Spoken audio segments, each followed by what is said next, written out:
ఓం నమో వెంకటేశాయ. ఈరోజు ఋషులలో అత్యంత శ్రేష్టమైనటువంటి అగస్త్యుడి గురించి తెలుసుకుందాం. తన తాత ముత్తాతలకు ఉత్తమ గతులు కల్పించడం కోసం విదర్భ రాజకుమార్తె అయినటువంటి లోపాముద్రను వివాహం చేసుకున్నాడు ఈ అగస్త్యుడు.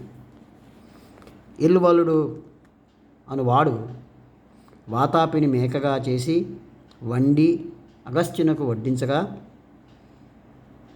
అంటే బ్రాహ్మణులను చంపాలనే ఉద్దేశంతో జీర్ణం వాతాపి జీర్ణం అని గర్భమునందే వాతాపిని జీర్ణం చేసుకున్నటువంటి వాడు.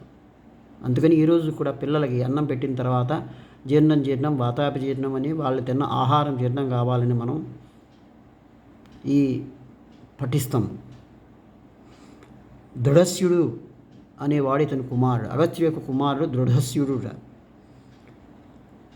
సూర్యచంద్రుల మార్గానికి అవరోధం కలిగించి రాత్రింబగళ్ళు తెలియకుండా చేసిన వింధ్య పర్వతమును తన రూపం ఉపసంహరించుకునేటట్లుగా చేసినటువంటి వాడు ఈ అగస్త్యుడు.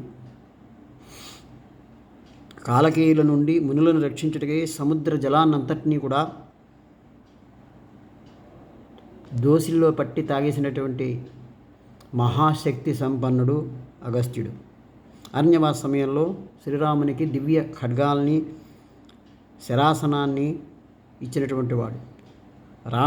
రావణాసురుతో యుద్ధం చేయనప్పుడు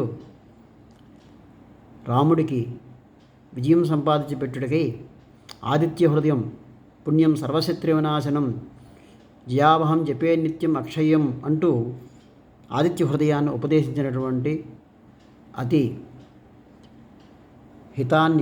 జనహితాన్ని కోరుకునేటువంటి మహర్షి. నహుషుణ్ణి సర్పం కమ్మని శపించినటువంటి వాడు. ఇట్లా ఈ అగస్త్యుడు ఎంతో ప్రసిద్ధి చెందినటువంటి వాడు. ఇతన్ని ఈరోజు స్మరించుకోవడం చాలా పుణ్యప్రదం. స్వస్తి.